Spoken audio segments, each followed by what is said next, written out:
They told me to trust them. I did. I just relaxed. I knew they were a great law firm, and I knew I was in good hands, and I could just let them do the worrying.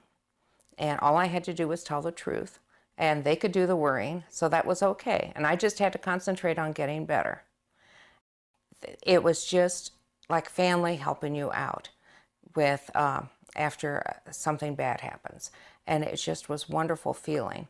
And you just felt comfortable and welcome there.